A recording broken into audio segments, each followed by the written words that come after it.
तो पोस्टर में चैतन्य महाप्रभु के फोटो रखे थे, तो चैतन्य महाप्रभु से शुरू करते हैं और एक एकादशी की कथा सुनेंगे और फिर एक दो भक्तों की कथा सुनेंगे, छोटे छोटे में सुनेंगे, जो कि हमें एक्चुअली रियल जो हम इस भक्ति को प्रैक्टिस कर रहे हैं वो भक्ति जब हमारे अंदर आएगा तो हमारा जो आचार व्यवहार, हमारे जो जीवन की स्थिति कैसे परिवर्तन होगा, इस तरह से हम अपने आप को जज कर सकते हैं, जान सकते हैं कि क्या मैं सही में भक्ति कर रहा हूँ या फिर मुझे इस तरह से करना चाहिए। प्रैक्टिकली कुछ भक्तों के जीवन चरित्र में हम सुनेंगे आज। तो चैतन्य चरितामृत में श्रील प्रभुपाद कहते हैं, अगर आप लोगों के पास भगवत गीता है, श्रीमद् भागवतम है, श्री चैतन्य चरितामृत है, 3 ग्रंथ है जो इस्कॉन का मुख्य ग्रंथ है। अगर इस 3 ग्रंथ को आप हाथ में पकड़े हो और आप एक नदी पार कर रहे हो और नदी में बहुत पानी है या बाढ़ आ गया है और आप डूब रहे हो और वो 3 ग्रंथ में से एक ग्रंथ आपको छोड़ना पड़ जाए, तो आप क्या करेंगे? श्रीमद् भागवतम चैतन्य चरितामृत को रख के भागवत गीता को छोड़ेंगे। फिर नेक्स्ट बताते हैं, फिर श्रीमद् भागवतम चैतन्य चरितामृत, फिर इन दोनों में से अगर किसी एक ग्रंथ को छोड़ना पड़े, आप डूब रहे हैं, तो आप श्रीमद् भागवतम को छोड़ दीजिए लेकिन चैतन्य चरितामृत को कभी नहीं छोड़ना।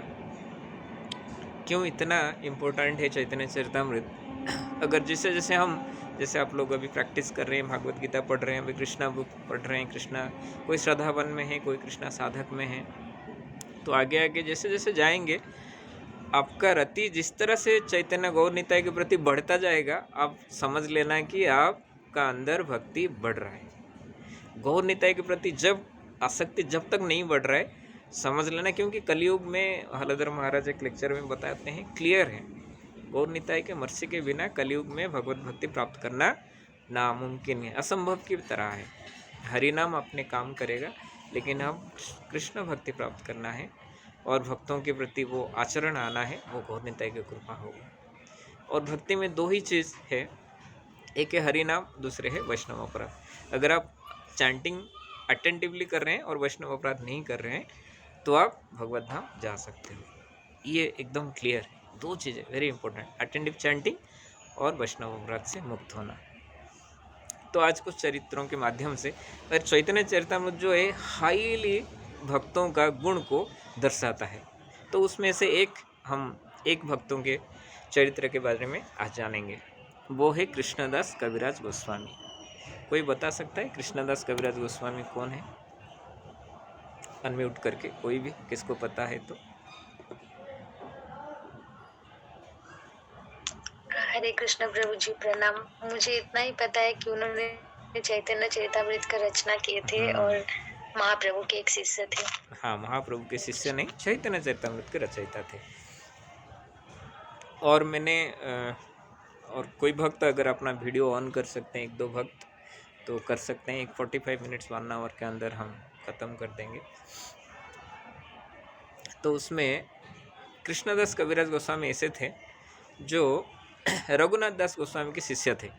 रघुनाथ दास गोस्वामी जब मतलब नवद्वीप से आए और जगन्नाथपुरी में रहे, वो स्वरूप दामोदर के अंडर रहे, जो चैतन्य महाप्रभु के निजी पार्षद थे, जो कि ललिता सखी के एक्सपांसन थे।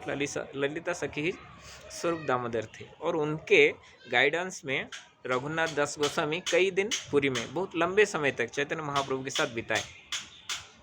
और वो रघुनाथ दास गोस्वामी जब वृंदावन आए, महाप्रभु चले जाने के बाद वो जब वृंदावन आते हैं, वहाँ पे वो जीव गोस्वामी, रूप गोस्वामी, सनातन गोस्वामी इनके आश्रय में रहते हैं।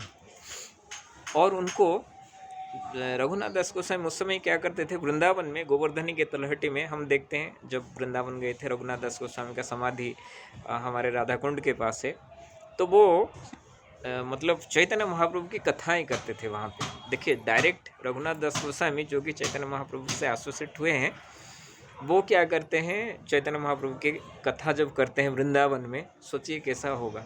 तो उस कथा में हमारे कृष्णदास कविराज गोस्वामी बैठते थे, जो कि रघुनाथ दास गोस्वामी के शिष्य थे।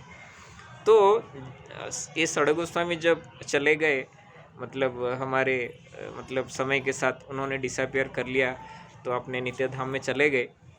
तो चैतन्य चरितामृत जो वृंदावन दास ठाकुर लिखे हैं चैतन्य भागवत, तो उसमें ज़्यादातर आदि लीला है और मध्य लीला का थोड़ा पार्ट है, क्योंकि वो नित्यानंद प्रभु से ज़्यादा आसक्त थे, तो उन्होंने ग्रंथ का चैतन्य महाप्रभु के अंत लीला को ज़्यादा नहीं लिख पाए। तो सारे भक्त ने कृष्णदास कविराज गोस्वामी से निवेदन किए कि आप चैतन्य महाप्रभु के जीवन के ऊपर ग्रंथ लिखिए। तो उस समय कृष्णदास कविराज गोस्वामी का जो उम्र था 80 साल का था। तो हुआ इस तरह से, कृष्णदास कविराज गोस्वामी किस तरह से जाते हैं अगर थोड़ा बैकअप में आएंगे। नित्यानंद प्रभु के एक शिष्य थे मीना केतन रामदास। वो मीना केतन रामदास एक बार वो बड़े मतलब गंभीर भाव से नित्यानंद प्रभु के याद करके उन्माद से नित्यानंद नित्यानंद करके चिल्ला रहे हैं, मतलब गर्जना कर रहे हैं। तो उस समय कृष्णदास कविराज गोस्वामी का एक भाई थे जो कि चैतन्य महाप्रभु को तो भक्त थे, लेकिन नित्यानंद प्रभु को आदर नहीं करते थे, मानते नहीं थे। तो ये जो चीज़ें हैं कृष्णदास कविराज गोस्वामी को बिल्कुल अच्छा नहीं लगता था। तो उन्होंने उनका भाई को बहुत डांटा, और फिर वो हमारे जो मीना केतन रामदास थे उनका भी क्रोध आ गया इनके ऊपर, जो कि चैतन्य चरितामृत को पाना चाहते हैं लेकिन नित्यानंद प्रभु के शरण के बिना। हाँ, जैसे गुरु के शरण के बिना कृष्ण को कोई प्राप्त कर सकते हैं, नामुमकिन है। तो जब कृष्णदास कविराज गोस्वामी का ये भाव था, उन्होंने डांटा उनके भाई को, तो उसी दिन रात को नित्यानंद प्रभु उनके सपने में आए और सपने में आके उनको बताए, मतलब रघुनाथ दास गोस्वामी कृष्णदास कविराज गोस्वामी को मिले और आदेश दिए कि आप वृंदावन जाओ।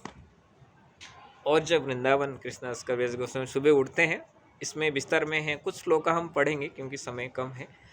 तो कृष्णदास कविराज गोस्वामी लिखते हैं, अपने बारे में लिखते हैं, क्योंकि नित्यानंद प्रभु खुद उनके सपने में आके उनको आदेश दिया है, और वो बोलते हैं मैं निर्लज होकर अपने बारे में लिखता हूँ, और क्योंकि नित्यानंद प्रभु की कृपा से मैं वृंदावन गया, वहाँ पे रूप सनातन मतलब जीव रघुनाथ इन जैसे भक्तों से मेरा एसोसिएशन हुआ। जैसे देखिए चैतन्य चरितामृत में हर लास्ट में पंक्ति में जब खत्म होगा एक अध्याय, कृष्णदास कविराज गोस्वामी लिखते हैं रूप रघुनाथ प्रदे होई व्याकुति, मतलब हर लास्ट में लिखते हैं, मतलब रूप और रघुनाथ के चरणों को वंदना करते हैं कि आगे में इस चैतन्य चरितामृत के पाठ विस्तार से बता पाऊँ। तो रूप रघुनाथ मीन सारे 6 गोस्वामी, रूप गोस्वामी, सनातन गोस्वामी, गोपाल भट्ट गोस्वामी, गोपाल रघुनाथ दास गोस्वामी, रघुनाथ भट्ट गोस्वामी, ये सारे 6 गोस्वामी कवर हो जाते हैं इससे, रूप गोस्वामी, रघुनाथ गोस्वामी ऐसे बोलते हैं। तो जब वृंदावन जाते हैं कृष्णदास कविराज गोस्वामी ऐसे नित्यानंद प्रभु का आदेश पालन करके, तो वहाँ पे जाके उन्होंने अभी चैतन्य चरितामृत लिखेंगे। तो उन्होंने 80 साल उम्र है, सारे भक्तों ने उनको निवेदन कर रहे हैं कि महाप्रभु के बारे में आप लिखिए। तो उस समय तो ये जब कृष्णदास कविराज गोस्वामी जाते हैं राधा मदन मोहन के पास, मदन गोपाल उस समय नाम है, तो उनसे वो मदन मोहन से जब प्रार्थना करते हैं कि मैं अभी बूढ़ा व्यक्ति हूँ और भक्तों का आदेश है मुझे लिखना है महाप्रभु के बारे में, तो मदन मोहन के मतलब मस्तक से एक फूल गिर जाता है कृष्णदास कविराज गोस्वामी के पास। तो सारे भक्त जो है मतलब हरि बोल करके चिल्लाते हैं, और सबने कृष्णदास कविराज गोस्वामी की और जोर से रिक्वेस्ट करते हैं, देखिए अभी राधा मदन मोहन तो सैंक्शन कर दिया, आपको चैतन्य चरितामृत लिखना है। तो चैतन्य चरितामृत फिर कृष्णदास कविराज गोस्वामी लिखते हैं। लिखने से पहले देखिए चैतन्य चरितामृत लिखा है, कितना बड़ा वो संत रहे होंगे कृष्णदास कविराज गोस्वामी, जो रघुनाथ दास गोस्वामी के शिष्य है, जो 6 गोस्वामी के संग किए हैं, और महाप्रभु के सारे भक्तों ने उनको बोलते हैं कि चैतन्य चरितामृत लिखो। उनका भाषा देखिए, 2 लाइन हम पढ़ेंगे, उन्होंने क्या लिखते हैं।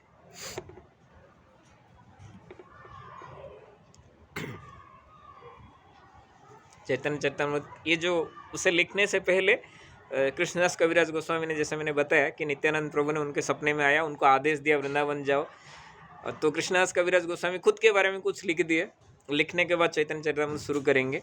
शुरू करने से पहले वो लिखते हैं, देखिए कृष्णदास कविराज गोस्वामी का ह्यूमिलिटी देखिए, क्योंकि गौर निताय का प्रेम हम तब पा सकते हैं जब हमारे अंदर वो मतलब गौर पार्षदों के गुण थोड़ा सा आएंगे। वो क्या है, चैतन्य महाप्रभु का क्लियर कट जो श्लोका है, तृणादपि सुनिचना तरुरपि सहिष्णुना अमानिना मानदना कीर्तनिया सदाहरि। ये राधानाथ स्वामी महाराज का अगर लेक्चर सुनेंगे, हर लेक्चर में वो श्लोका रिपीट करेंगे। और हम देखेंगे राधानाथ महाराज को, वो देखिए जब भी आप देखिए, कभी गाड़ी से निकलते हैं तो हाथ को ऐसे जोड़ते हैं और भक्तों को चरणों में, उनका जो नज़र है भक्तों के चरणों में रहता है। तो ये मतलब महाप्रभु के पार्षद के जो भी गुण हैं, थोड़ा सा तो हमें हमारे जीवन में अप्लाई करना है महाप्रभु की कृपा पाने के लिए। तो कृष्णदास कविराज लिखते हैं, जगाई मधाई हईते मुई से पापिष्ठ, पुरी से रकिट हईते मुई से लघिष्ठ। देखिए क्या बताते हैं, जगाई मधाई जैसे पापी, जगाई मधाई हम सुने हैं, बहुत फेमस कथाएं हैं कि सारे पाप कर चुके थे वो ब्राह्मण, मतलब मारना काटना, गाय मांस लेकर सब कुछ पाप किए थे। और कृष्णदास कविराज क्या गोस्वामी क्या बता रहे हैं, जगाई मधाई हुई थे मुझसे, उनसे भी मैं पापी हूँ। और आगे बोलते हैं, पूरी से रकिट हईते मुई से लघिष्ठ। और क्या है पूरी से रकिष्ट, पूरी से मीन्स विष्ठा को बोला जाता है। मैं एक विष्ठा का कीड़ा हूँ, इतना नीच हूँ मैं। कृष्णदास कविराज गोस्वामी यहाँ पे लिख रहे हैं चैतन्य चरितामृत में। आगे खाली उतना ही नहीं, आगे लिखते हैं, मोर नामो सुने तारा मोर नामो सुने जे तारा पुण्याक्षय। जो मेरा नाम सुनता है, कृष्णदास कविराज गोस्वामी लिखते हैं, जो मेरा नाम सुनता है उसके सारे पुण्य नष्ट हो जाएंगे। मोरो नाम लया जई तारा पाप है, और जो मेरा नाम लेगा उसका पाप होगा। ऐसा नहीं कि वो मतलब अपने भाव को भावना में ऐसा लिखते हैं, नहीं, वो ऐसा फील करते हैं और उसको लिखते हैं, जो मेरा नाम लेगा उसका सारे पुण्य नष्ट हो जाएगा, जो मेरा नाम सुनेगा उसका सारे पुण्य नष्ट हो जाएगा, जो मेरा नाम लेगा उसका पाप बढ़ जाएगा। इस तरह से मतलब ये लिखते हैं कृष्णदास कविराज गोस्वामी। और आगे का लाइन में बताते हैं, ये मन निगुण मोर केवा कृपा करी, एक नित्यानंद बिनु जगत भीतर। केवल नित्यानंद प्रभु के कृपा हुआ है, इसलिए मैंने इस स्थिति को प्राप्त किया है। और उनके आदेश से और भक्तों के आदेश से चैतन्य चरितामृत लिख रहे हैं। तो यहाँ पे हम देख सकते हैं जो चैतन्य चरितामृत, इसलिए प्रभुपाद ने बोला है चैतन्य चरितामृत ग्रंथ को कभी छोड़ना नहीं। अगर तीनों ग्रंथ हम डूब रहे हैं भव सागर में, एक एक ग्रंथ छोड़ना है तो लास्ट में हम भागवत गीता, श्रीमद् भागवतम और चैतन्य चरितामृत, लास्ट में उसको कभी नहीं छोड़ना है। हमारे मतलब एक गुरु महाराज हम देखते हैं, गुरु महाराज निताई के प्रदायन है, गौर निताई के महान भक्त है। अभी वो हेल्थ इशू के वजह से डलास में, कल थोड़ा हेल्थ उनका अच्छा था, फिर भी आज उन्होंने मतलब वेंटिलेटर में एडमिट हुए हैं। और भक्ति पुरुषोत्तम स्वयं महाराज बता रहे थे कि आज एकादशी है, सब भक्तों से निवेदन कर रहे थे कि कम से कम एक एक माला जप करिए, गुरु महाराज का शरीर सुस्त हो जाए। तो गुरु महाराज एक समय ऐसा हुआ जब हैदराबाद में हमने ज़मीन कुछ मिला था, और वहाँ पे इस्कॉन के कुछ भक्त और बाहर के लोकल लोग, उनके बीच फाइटिंग हो गया। और जब पुलिस वहाँ पे आया और वो भक्त लोगों का आचरण देखा, तो उन्होंने क्या किया, पुलिस इतना मतलब वो इरिटेट हो गया कि बोला मैं सबको, किसी को भी ये ज़मीन दे दूंगा लेकिन इस्कॉन वाले को नहीं दूंगा, बोल के चला गया। तब ये खबर जाके गुरु महाराज के पास पहुंचा, तो गुरु महाराज फिर आए हैदराबाद में, और आके उन्होंने वो पुलिस के पास गए, और जो पुलिस ने मतलब उस केस को हैंडल कर रहा था, देखिए पुलिस स्टेशन में जाके वो पुलिस है सीधा गुरु महाराज संन्यास दंड के साथ दंडवत प्रणाम कर दिया, उसका चरणों में दंडवत प्रणाम कर दिया। और वो पुलिस तो थोड़ा घबरा गया, अरे महाराज क्या कर रहे हैं, उठे उठे। गुरु महाराज बोल रहे हैं मैं तब तक नहीं उठूंगा जब तक वो ज़मीन आप हमको नहीं देंगे। राधा मतलब इस्कॉन में शायद हैदराबाद में कौन सा वही मदन मोहन मंदिर है आई थिंक, जगन्नाथ तो है और कौन से टीम विग्रह है मुझे याद नहीं आ रहे। तो वो पुलिस बोला नहीं मैं कभी इस्कॉन को तो ये ज़मीन नहीं दूंगा। तो गुरु महाराज बोले ठीक है, नहीं मत दीजिए, मैं आपके चरण नहीं छोड़ूंगा, पड़े रहे। फिर वो पुलिस मतलब अपने अहंकार छोड़ के ठीक है महाराज मैं दे दूंगा आपको ज़मीन। फिर गुरु महाराज उठे, फिर आके वो ज़मीन को लेके आए। तो यहाँ पे हम जान सकते हैं कि अगर हमें गौर निताई का प्रेम चाहिए, गौर निताई का प्रेम प्राप्ति चाहिए और कृष्ण की थोड़ा भक्ति चाहिए, तो हमारा हृदय इस तरह से कोमल होना है। और इस कोमल होने में थोड़ा सा भी अहंकार कहीं ना कहीं थोड़ा सा भी कुछ आ जाए तो सोचिए हम वहाँ पे उसको ब्लॉक कर देंगे। तो नेक्स्ट चलते हैं, ये था कृष्णदास कविराज गोस्वामी के बारे में थोड़ा सा कथा। तो नेक्स्ट हम चलेंगे, समय के साथ साथ देखते हैं 53 हुआ, सनातन गोस्वामी के बारे में। सनातन गोस्वामी वो वृंदावन में थे, महाप्रभु का आदेश था कि वो अब सभी वृंदावन जाओ, जो भी षड़ा गोस्वामी हम रहे तो वो वृंदावन गए। और बीच बीच में क्योंकि महाप्रभु का याद बहुत आता था और वो भाव विभोर हो जाते थे, तो एक दिन वो वृंदावन से भागे महाप्रभु से मिलने के लिए। मतलब दौड़ दौड़ के आ रहे हैं, ऐसा नहीं कि हमारे जो गोस्वामी लोग थे, ये षड़ा गोस्वामी मतलब पागल थे, उन्मत्त थे। आज हम प्रभुपाद के कोट में पढ़ रहे थे, तो कृष्णा के लिए वो पागल थे। और वो इतने वृंदावन से भाग भाग के जगन्नाथपुरी आ रहे हैं, तो बहुत डिस्टेंस है, 2000 किलोमीटर के पास है। तो उन्होंने कभी खाया कभी नहीं खाया, और कहीं मतलब किस तरह से पानी मिला, कहाँ पे सोया और कहाँ पे नहाया, तो इस तरह से होके उनका शरीर में इन्फेक्शन हो गया और कोढ़ जैसा, मतलब शरीर में घाव हो गया, मतलब घाव होके उससे सभी बीप निकलने लगता था, तो वो बहुत दुर्गंध आता था। और सनातन गोस्वामी जब इस तरह से स्थिति में जगन्नाथपुरी में पहुंचते हैं, तो उन्होंने फिर मन में सोच लिया कि मैं जाके अपना शरीर को त्याग दूंगा, जगन्नाथ रथ के नीचे अपने शरीर को त्याग दूंगा। ये शरीर अभी कुछ काम का नहीं रहा और इतने दुर्गंध आ रहा है, तो इस बार जगन्नाथ को दर्शन करके जगन्नाथ के रथ के नीचे शरीर को त्याग दूंगा। तो ऐसा उन्होंने सोच लिया है मन में। तो और उस समय चैतन्य महाप्रभु, जब हम जगन्नाथपुरी जाएंगे तो वो रहते थे गंभीरा में, जो कि सिंहद्वार से एकदम पास, सिंहद्वार से 1.5 किलोमीटर सीधा जाएंगे तो गंभीरा है, वहाँ पे चैतन्य महाप्रभु रहते थे। और हरिदास ठाकुर सिद्ध बकुल जो कि गंभीरा के पास है, वहाँ पे रहते थे। तो सनातन गोस्वामी का शरीर में ऐसा मतलब घाव हो गया था और उनको मिलना था चैतन्य महाप्रभु से। तो उन्होंने अगर हम पुरी के टाउन बस में जाएंगे तो हमें क्या करता है, अगर मंदिर से लोकनाथ टेम्पल की ओर जाते हैं तो गंभीरा रहता है बीच में, एक जीरो हो जाता है, मतलब वो मंदिर से निकलता है गुंडीचा टेम्पल होके, वो स्टेशन होके सी बीच को, बीच का रास्ता पकड़ के जब जाता है, वही बीच से फिर एक रास्ता निकलता है गंभीरा की ओर, वो एक जीरो जैसा हो जाता है, कई किलोमीटर हो जाता है वो। तो सनातन गोस्वामी ने ऐसे घूम घूम के, गर्मी का मतलब समय था, ऐसे घूम घूम के चैतन्य महाप्रभु के पास आए। और चैतन्य महाप्रभु के पास जब आते हैं, उनके पैर में छाले पड़ गए थे मतलब वो समुद्र के बाली, अभी इस समय तो इसका रास्ता नहीं था, समुद्र था और बालू था। समुद्र के बालू जो है गर्मी का समय में आपको जाएंगे तो देख सकते हैं कितना भयंकर गर्मी होता है, वो एकदम तपा हुआ रहता है। मुझे याद है, हम श्रीक्षेत्र परिक्रमा के टाइम, हम श्रीक्षेत्र परिक्रमा करने के बाद चप्पल नहीं पहना था, तो समुद्र से रोड तक आना है, ऑटो बुक किया था, एकदम मतलब बीच बीच में जंप करके फिर कहीं एक टेंट में घुसते थे, ऐसा करके आए, मतलब इतना गर्मी में वो बालू तप जाता है। तो सनातन गोस्वामी ऐसे तपते हुए बालू के साथ मतलब इनसे आते हैं मिलने के लिए चैतन्य महाप्रभु से। महाप्रभु तो अंतर्यामी हैं, उनको सब पता होता है।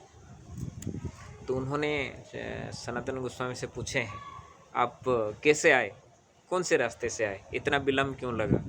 तो सनातन गोस्वामी बोलते हैं कि मैं समुद्र के किनारे जो बालू का रास्ता है वहाँ से आया। तो चैतन्य महाप्रभु बोले, अरे इतना दूर क्यों घूम के आए, जबकि श्री मंदिर के पास में रहता हूँ। तो देखिए सनातन गोस्वामी का क्या रिप्लाई था, हम पढ़ेंगे।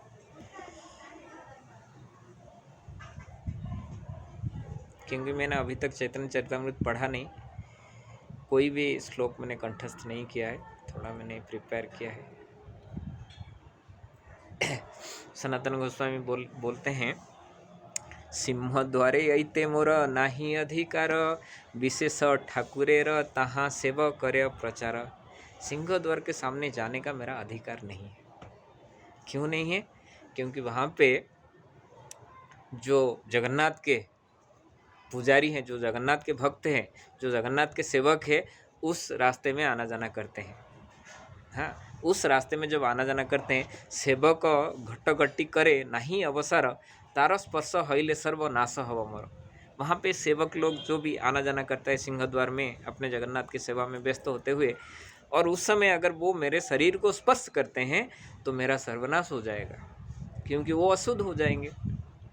मेरा शरीर को स्पर्श करके वो अशुद्ध हो जाएंगे। देखिए, अगर हम सनातन गोस्वामी को रिकल करेंगे, हमने सुना है सनातन गोस्वामी की कथा, सारस्वत ब्राह्मण परिवार में वो जन्मे थे और सीधा चैतन्य महाप्रभु के डायरेक्ट डिसाइपल है, और उन्होंने अपने जीवन किसे मतलब कठिनाइयों में सब कुछ त्याग दिया है।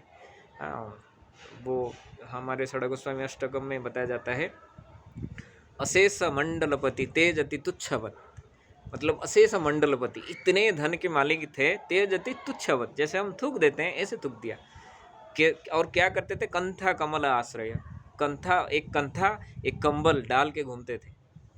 इस तरह से मतलब अपने वैराग्य दिखाया। और वो बोलते हैं मेरा शरीर को अगर स्पर्श हो जाएगा जगन्नाथ का सेवक, वो अछूत हो जाएंगे और मेरा तो सर्वनाश हो जाएगा। चैतन्य महाप्रभु इसको सुन के गदगद हो जाते हैं और सनातन गोस्वामी को आलिंगन करते हैं। सनातन गोस्वामी बोलते हैं अरे मुझे स्पर्श मत करो, लेकिन चैतन्य महाप्रभु उनको आलिंगन करके बोलते हैं, यद्यपियो तुम्ही हयो जगत पावन, तुम स्पर्शे पवित्र है देव मुनिगण।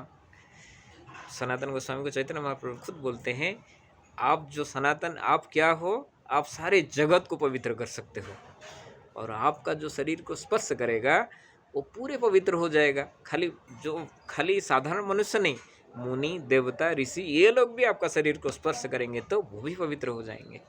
आगे बताते हैं, तथापि भक्त स्वभाव मर्यादा रक्षण, मर्यादा पालन है साधुर भूषण। तथापि भक्त स्वभाव मर्यादा रक्षण, किंतु आप इतने पवित्र होकर भी आपका स्वभाव आप यहाँ पे दिखा रहे हो कि आपका मर्यादा आप उल्लंघन नहीं कर रहे हो, अपने आप को इतना नीच मान रहे हो। और ये जो मर्यादा है ये साधु का लक्षण है, साधु का भूषण है।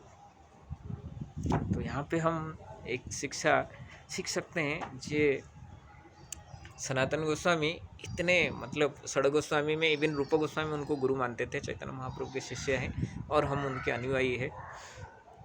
वो जो चैतन्य महाप्रभु खुद उनका आलिंगन कर रहे हैं और वो बता रहे हैं, मतलब ऐसा नहीं कि वो अपने मन में कुछ भाव प्रकट कर रहे हैं, इवन सोच लिया था मैंने मतलब रथ का चक्का के नीचे जाकर मेरा शरीर को त्याग दूंगा, क्योंकि इस शरीर को कोई स्पर्श करेगा तो अस्पर्श हो जाएगा। और एक 10-12 किलोमीटर घूम के महाप्रभु से मिलने के लिए आते थे। तो इतनी ह्यूमिलिटी दिखा रहे थे। एक बार हमारे राधा गौर कृष्ण महाराज, देखिए जब कृष्ण की भक्ति हमारे अंदर प्रकट होता है, गौर निताई की कृपा हमारे अंदर प्रकट होता है, तो एक गुण आता है हमारे अंदर। एक बार राधा गौर कृष्ण महाराज, जो महाराज अभी नहीं है, जिनकी कथा मुझे सबसे पसंदीदा है, उनकी कथा हिंदी में लेक्चर देते थे और एकदम भाव होके वो भाव्य होके उनका कुछ है, चैतन्य चरितामृत के ऊपर कुछ कथाएं हैं, श्रीमद् भागवत के ऊपर कथाएं हैं। गौर कृष्ण महाराज, उनकी कथा कभी सुनना आप दीवाना बन जाएंगे, मतलब एक भाव में ले जाएंगे। वो महाराज अभी नहीं है। तो उन्होंने बता रहे थे कि एक बार जुहू में कथा करने के लिए गए थे, जुहू या फिर वृंदावन, आई थिंक जुहू, मुंबई में। तो कोई नहीं जानते थे उनको, और वो जाके कथा करने के बाद नॉर्मली भक्त लोग जैसे रेस्पेक्ट करते थे किया, और जब रिटर्न आ रहे थे तो मतलब भक्त लोग मतलब भीड़ में से जंप करके उनका चरण को छूने के लिए आ रहे थे। तो महाराज बता रहे थे, मतलब अपना रियलाइजेशन बता रहे थे कि ये जो मैंने पहले वही था, जब मैंने आया कथा करने के लिए पहले वही था, कोई मेरा चरण ऐसे छूने के लिए, कोई भीड़ से मतलब जंप करने के लिए नहीं आया। लेकिन जब मैं निकल रहा था तब क्यों आए? क्योंकि उन्होंने देखा कृष्ण भक्ति को। तो जब हम कृष्ण के भक्ति में आते हैं ना, हमारे अंदर बहुत सारी चीज़ें बढ़ जाते हैं। अरे क्योंकि हम उस मालिक का सेवक बन जाते हैं जिसका लक्ष्मी शतसहस्र संभ्रम सेव्यमानम।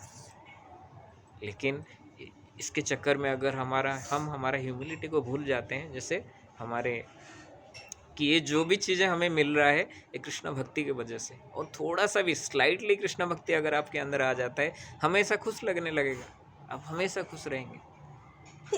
और ये जो सनातन गोस्वामी दिखा रहे हैं, माने इतना एक मंत्री थे, सबसे ज़्यादा उनका मतलब बोलते थे एक नाव भर के उनको सोने का सिक्का मिलता था महीने में, तो सोचिए कितने बड़े लोग थे, लेकिन उन्होंने कैसा अपने आचरण में दिखाया है कृष्ण भक्ति की।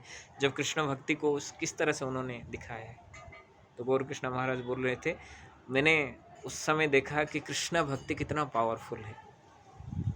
उन्होंने वहीं लोग, जब मैंने गया मुझे देखा, लेकिन जब मैंने आया मुझे देखा। आने का टाइम क्यों जंप किया? क्यों उन्होंने मुझे नहीं, मेरे पैर को नहीं छू रहे थे, वो कृष्ण भक्ति को छू रहे थे। तो इसके साथ ये कथा हम यहीं से विराम देते हैं, फिर और एक कथा में जाएंगे।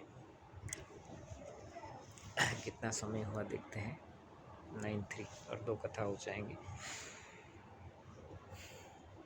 एक आता है हमारे, आज एकादशी है, हमारे नॉर्मली ये कथा सबको पता है, फिर भी एक बार सुनेंगे। अम्बरीश महाराज, अम्बरीश महाराज इतना विनीत थे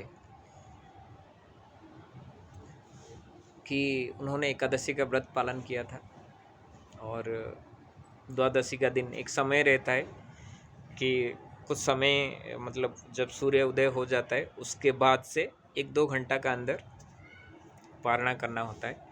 तो अम्बरीश महाराज को पारणा का टाइम हो रहा था, तो उस समय दुर्वासा मुनि आके पहुंच गए और महाराज को आदेश दिए कि मुझे आपके यहाँ पारणा करना है, मैं स्नान करके आता हूँ।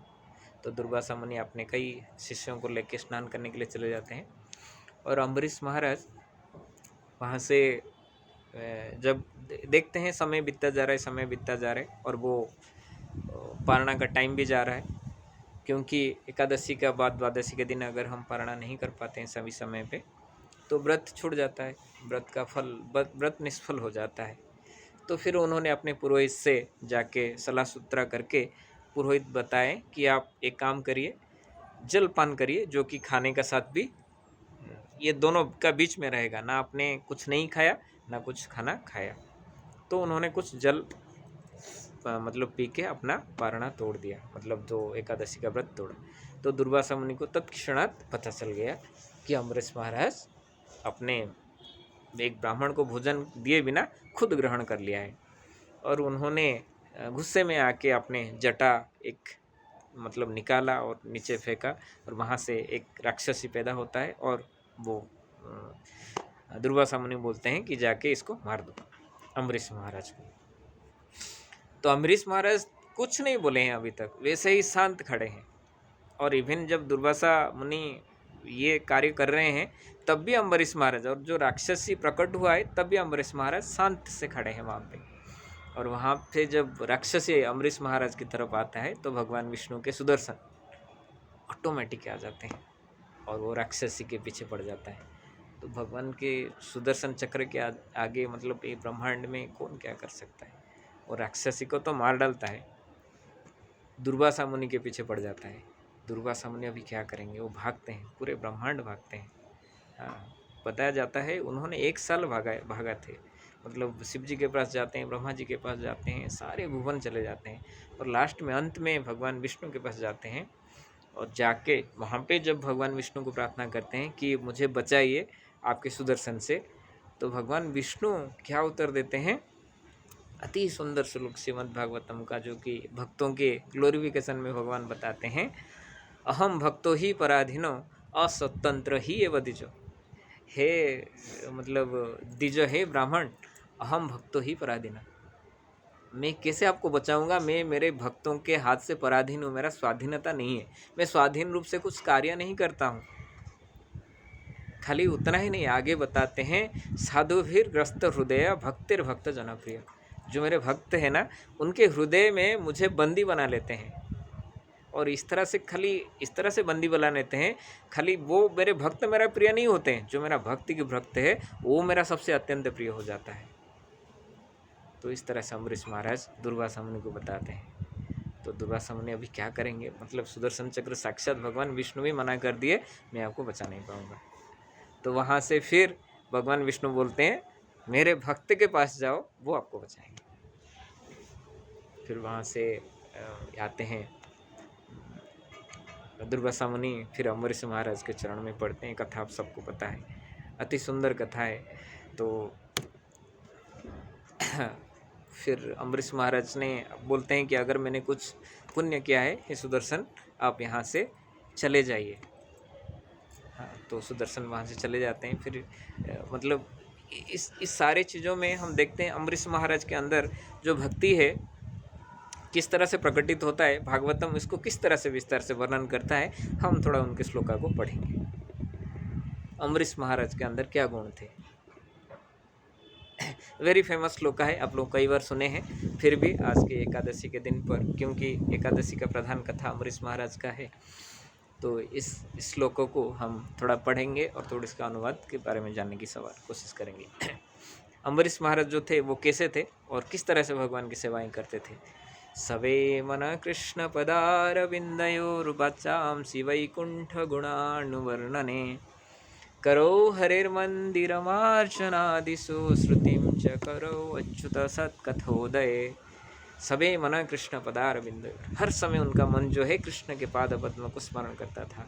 वाचाप्सी वैकुंठ गुणानुवर्णने, और जो भी बातें करते थे वैकुंठ गुणानुवर्णन, केवल कृष्ण की कथाओं की वर्णना करते थे। करो हरेर मंदिर अमार्चनादिषु, उनके जो हाथ थे केवल भगवान के मंदिर के साफ सफाई में लगा हुआ रहता था। श्रुतिं चकरा अच्युत सत कथा है, भगवान अच्युत की सत कथा, बाकी सब जो कथाएं असत कथा है, भगवान कृष्ण की कथा है सत कथा है। स्मृति चकोरा, केवल उनके कान में भगवान कृष्ण की नाम रूप लीला गुण की कीर्तन कथाएं सुनते थे। आगे मुकुंद लिंगालय दर्शने दृशौ तद्भृत्य गात्र स्पृशयंग संगमम घृणं च तत्पाद सरोज सौरभे श्रीमत्तुलस्य रसानां तदर्पिते। मुकुंद लिंगालय दर्शने दृशौ, उनके जो आंखें थी मुकुंद लिंगालय दर्शन, केवल भगवान मुकुंद की मंदिर में जाके उनके दर्शन करते थे। तद्भृत्य गात्र स्पर्श अंग स्पर्शम, और उनके जो शरीर थे केवल भगवान की भक्ति के आलिंगन में लगाते थे। जहाँ पे भगवान के भक्तों को देखते थे उनके चरण स्पर्श, उनके आलिंगन। तद्भृत्य गात्र, उनके जो भगवान के कृष्ण के भृत्य है उनके शरीर के स्पर्श में, उनके आलिंगन में उनके शरीर को लगाते थे। घृणम च तत्पाद सरोज सौरभे, अगर उन्होंने कुछ वासनाओं के आघ्राण करते थे तो भगवान के चरणों में जो फूल अर्पित हुआ है, श्रीमद तुलस्य रसनाम तद अर्पिते, और कुछ रस को जब वो आघ्राण करते थे भगवान चरणों में जो तुलसी के पत्ता है उसके आघ्राण करते थे। आगे बताते हैं पदौ हरेर क्षेत्र पदानुसर्पणे शिरो हृषिकेश पदाभिवंदने कामं च दस्य न तु काम काम्या यथोत्तम श्लोक जनाश्रयेरति। ये लास्ट लाइन और भी इम्पोर्टेंट है। पदौ हरेर क्षेत्र पदानुस्पर्शने, उनके जो चरण थे केवल भगवान के क्षेत्र धाम में जाने के लिए लगाते थे और कहीं नहीं, हरेर क्षेत्र भगवान के धाम में। शिरो हृषिकेश पदाभिवंदने, उनके जो सिर थे भगवान के हृषिकेश के पादों में, चरणों कमलों में उनके नमस्कार नतमस्तक करने में लगाते थे। कामम च दस्य न तु काम कामी, एकमात्र कामना था कि मैं भगवान के दास हूँ, मैं भगवान की सेवक हूँ, कोई कामना नहीं है।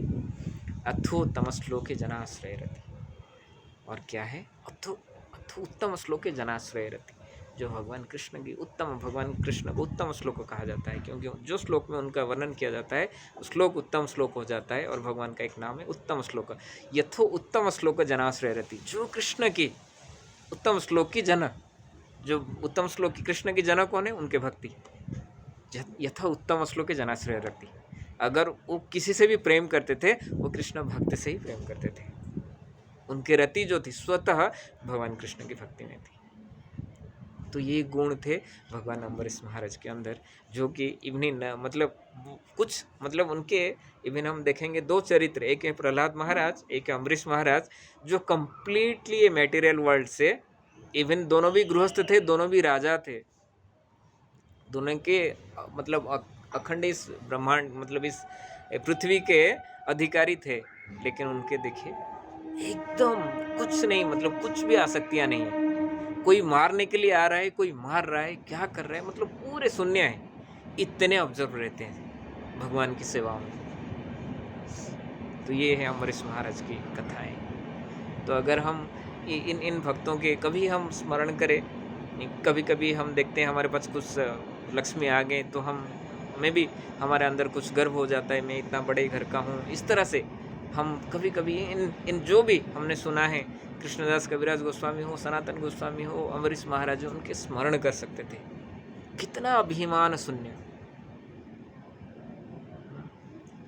फिर हम चलते हैं और एक, कितना समय हुआ, 9:12 और 10 मिनट और एक कथा सुनेंगे। पहले हमने सुना कृष्णदास कविराज गोस्वामी, फिर हमने सुना सनातन गोस्वामी, फिर हमने सुना अम्बरीश महाराज, अभी हम सुनेंगे सुनीति। इस कथा जो है भागवतम में विस्तार रूप से नहीं है सुनीति की कथा, लेकिन मैंने एक बार सुन रहा था स्कंद द्वारिका की श्रीमद् भागवतम की कथा, जो जहाँ पे भविष्य पुराण में सुनीति के बारे में बताया गया था। और वो कथा जब वो प्रभु जी बता रहे थे, मुझे इतना अच्छा लगा, सोचा क्यों ना हम हमारे भक्तों के साथ इस चीज़ शेयर करें।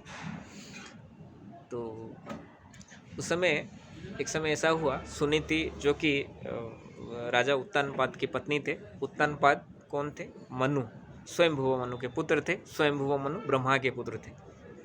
तो ब्रह्मा के पुत्र स्वयंभुव मनु के पुत्र उत्तानपाद, उत्तानपाद के पुत्र ध्रुव। सोचिए, इस तरह से ध्रुव महाराज के जो ग्रेट ग्रैंडफादर ब्रह्मा जी है। अभी ध्रुव महाराज का जन्म नहीं हुआ है।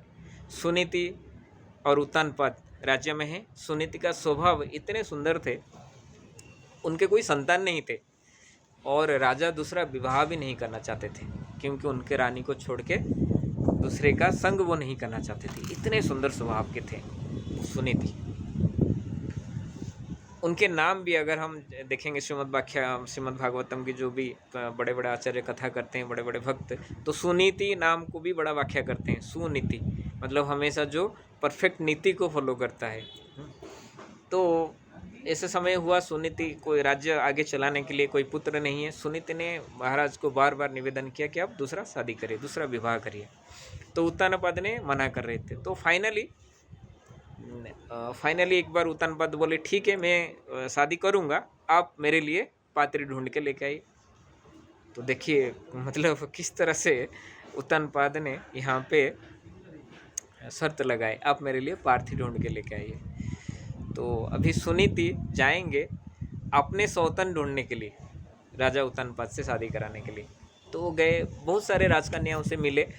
तो वहाँ पे मतलब जैसे कुछ गुण चाहिए राजकन्या होने के लिए, किसी से उनका गुण मैच नहीं हो रहा था।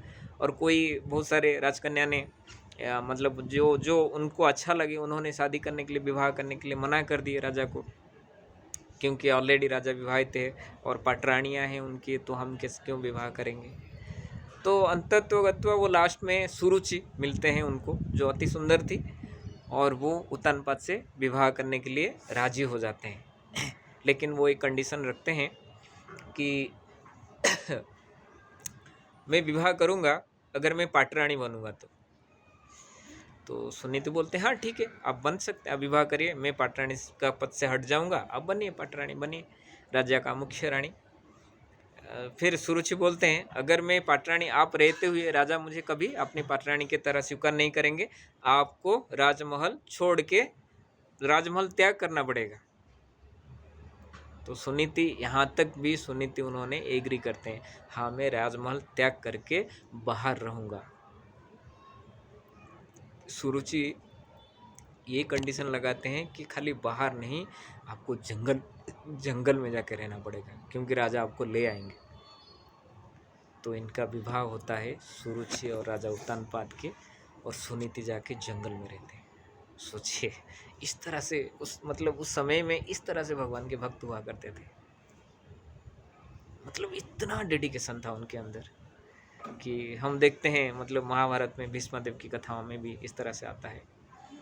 तो विवाह हो जाती है और राजा सुरुचि के प्रति अट्रैक्ट, मतलब इतने सुंदर थे उनके प्रति, उनका जो मतलब अट्रैक्शन है उनके जो बढ़ जाता है, और वो धीरे धीरे सुनीति को भूल जाते हैं, और सुनीति अपने एक दासी के साथ जाके जंगल में रहने लगते हैं। और यहाँ पे हम देखते हैं सुरुचि और सुनीति का जो नाम के विवरण है, सुरुचि जो हमें पसंद है उसको सुरुचि कहा जाएगा, और जो शास्त्र हमें बताता है उसको सुनीति कहा जाएगा। सुनीति हमारा वेरी क्लियर थी, उसको कोई दुख नहीं था, जंगल में रह रही थी अपने एक दासी के साथ। तो एक समय ऐसा हुआ, राजा उत्तानपाद ने उनको अभी सूरज जी से शादी किए हैं, उनका कोई पुत्र अभी तक नहीं हुआ है। एक दिन मतलब वो क्षत्रिय राजा उस समय क्या करते थे, जंगल में जाते थे मुर्गियाँ करने के लिए, मतलब शिकार करने के लिए, क्योंकि प्रभुपाद बताते हैं क्षत्रियों को पशुओं को मारना पड़ता था, क्योंकि वो युद्ध में उनका हाथ ना कांपे, प्रैक्टिस करना पड़ता था। तो वो जाते थे शिकार करने के लिए।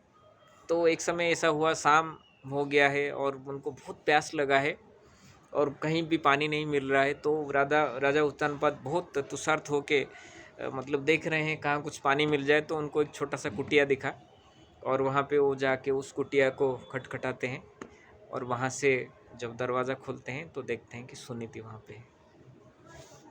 तो सोचिए इस माहौल कैसा होगा। जो राजा उत्तानपाद से सबसे प्रिय पत्नी थे सुनीति, आज सूरज जी के कहने पर राजा ने उनको भूल गए हैं और वो आके जंगल में एक दासी के साथ रह रहे हैं। तो इस तरह से एक मोमेंट होता है।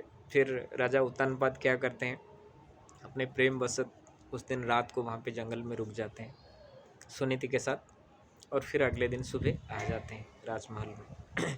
जब आते हैं फिर देखते हैं कि सुरुचि गर्भवती होता है। और उस समय देखिए, अभी तक सुनीति ने इतना समय राजा के साथ रहा, गर्भवती नहीं हुआ, लेकिन सुरुचि गर्भवती होता है। उसके बाद सुनीति ने भी गर्भवती हो जाता है और पहला सुरुचि का पुत्र आता है, फिर बाद में ध्रुव जन्म होते हैं। तो राजा ने जब जानते हैं कि ध्रुव महाराज जन्म हुए हैं, आगे की कथा आप सब लोग जानते हैं कि फिर उनको महल में बुलाते हैं और ध्रुव महाराज उत्तानपाद के मतलब जो क्या बोलते हैं, अपने गोद में बैठना चाहते थे, लेकिन सुरुचि बोलते हैं कि अगर आपको राजा के गोद में बैठना है, तुम्हें जाके भगवान की तपस्या करना होगा और भगवान से वर प्राप्त करके आप मेरे गोद से जन्म लोगे, मेरा कुख से जन्म लोगे, तब जाके तुम राजा उत्तानपाद के गोद में बैठ सकते हो। तो आगे की कथा हम जानते हैं कि कितना मतलब आगे ऐसे हुआ कि ध्रुव महाराज जाके जंगल में तपस्या करते हैं और उनको भगवान के वर प्राप्त होते हैं। और फिर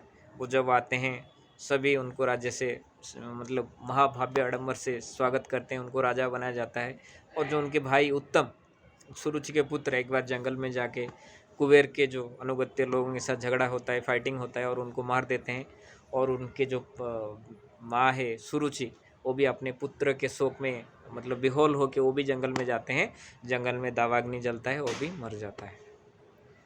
और यहाँ पे ध्रुव महाराज राज्य शासन करते हैं और जीवन के अंतिम समय में वो सब कुछ छोड़ के जाके जंगल में भगवान की तपस्या करते हैं। और जब वो विष्णु पार्षद आते हैं उनको लेने के लिए, तो उस समय जब वो विष्णु जान में जा रहे हैं, मतलब वैकुंठ जान में जब जा रहे हैं वो विष्णु दूतों के साथ, तब वो पूछते हैं कहीं अरे मेरा माँ कहाँ गया, मेरे माँ के बिना मैं कैसे जा सकता हूँ। तब वो विष्णुदूत बोलते हैं कि आपके माँ जो है आगे जा रहे हैं, आगे वाला विमान में। तो दिखाते हैं ध्रुव महाराज के माता आगे वाले विमान में और ध्रुव महाराज पीछे पीछे जा रहे हैं। तो हम यहाँ पे देखते हैं सुनीति का अंदर जो डेडिकेशन था और किसी भी परिस्थिति में वो विचलित नहीं था। और ध्रुव महाराज के चरित्र के विस्तार से सुनीति ने ध्रुव महाराज को अति उत्तम शिक्षा दिया है। एकदम राज रानी से खुद राजा के लिए मतलब हमेशा इतने पॉजिटिव रहते थे वो, एकदम इतना क्लियर था वो कि अपने जीवन को इस तरह से उन्होंने डाले थे कि इवन राजवास से जाके जंगल में रहे, लेकिन अपना जो सदाचार कभी नहीं भूले। इवन यहाँ तक भी वो जाके ध्रुव महाराज को शिक्षा देते हैं कि आप सुरुचि के प्रति कभी भी मन में गलत भावना नहीं लाना है। वो अच्छा उपदेश दिया है आपने, आप जाके भगवान अच्युत की तपस्या करो। और जाके अंत में उनको क्या प्राप्त होता है, इतना उदारता दिखाते हैं वो। सुनीति ने ऐसा उदारता मतलब शायद कोई दिखाया होगा, इतना उदारता। एक बार हमारे गोपाल कृष्ण महाराज मतलब अभी महाराज नहीं है, मतलब एक हमारे जीबीसी थे और इतने ह्यूमिलिटी थे, इतने हम्बल है गोपाल कृष्ण महाराज कि वो एक बार बिस्तर में लेटे हुए हैं और हमारे जो मायापुर में उसमें पंचगांग्री प्रभु अपने शरीर त्याग दिए। और वो दो भाई है, जननिवास प्रभु, पंचगांग्री प्रभु, बहुत उच्च कोटि के भक्त है, मतलब ट्विन से अमेरिका से आगे प्रभुपाद के साथ, और मायापुर के मेन पुजारी है। अभी जननिवास प्रभु है, हम मायापुर जाएंगे, उनका दर्शन होगा। उनके भाई, छोटे भाई पंचगांग्री प्रभु मतलब जुड़वा है। तो उन्होंने पंचगांग्री प्रभु जब शरीर छोड़ दिया तो उनके शरीर को मतलब लिया जा रहा था और गोपाल कृष्णा महाराज टीवी में लाइव देख रहे थे और उन्होंने मतलब वो चलने का कंडीशन में नहीं थे और वो बिस्तर से उतर के अपने घुटने पे सीधा दंडवत प्रणाम टीवी को लगा दिया। लाइव चल रहा है टीवी में, पंचगंगा प्रभु को दंडवत प्रणाम किया और फिर उठ के बैठे और बैठ के, क्योंकि मायापुर का जो भी मेन मंदिर के सामने लोटस बिल्डिंग है जहाँ पे गुरु महाराज रहते हैं, परम पूज्य जयप्रकाश स्वामी महाराज, तो वो बाहर आए और उनको देखते ही फिर एक बार मतलब लेटे हुए थे, फिर उन्होंने नीचे उतरा, फिर टीवी के सामने दंडवत प्रणाम लगा दिया। तो सोचिए हम इस संस्था में कैसे कैसे आचार्यों के साथ हम जुड़े हैं। मेरा सौभाग्य था कि महाराज गोपाल कृष्ण महाराज यहाँ पे आए थे हमारे मंदिर में। इस मंदिर में एक भागवतम कथा की थी, मैंने उनका दर्शन किया है, कथा में बैठा है। इतना मतलब इस तरह से मतलब हमारे जो इस्कॉन के जो भी हमारे आचार्य रहे हैं, तो हम कितने भाग्यशाली हैं। और जो भी हमने आज मतलब आज सुना कि चाहे वो कृष्णदास कविराज गोस्वामी हो, सनातन गोस्वामी हो, अम्बरीश महाराज हो, सुनीति हो, जय हिज होलीनेस परम पूज्य जयप्रकाश गोस्वामी गुरु महाराज हो, गोपाल कृष्ण महाराज हो, उनके अंदर एक ही गुण झलकता है, वो है उनका ह्यूमिलिटी, उनका दीनता,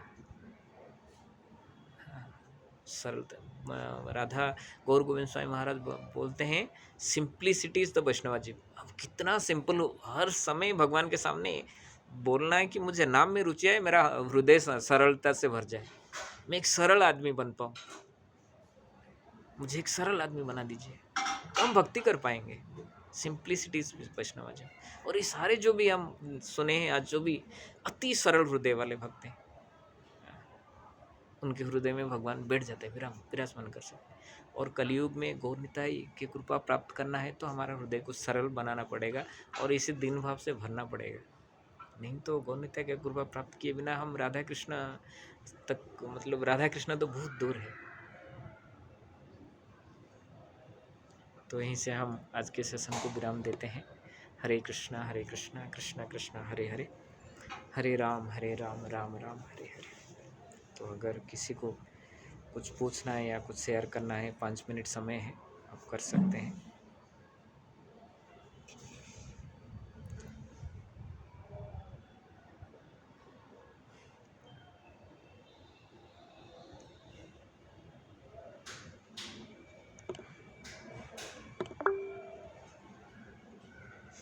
ये सुप्रिया माता जी बताइए। हरे कृष्णा।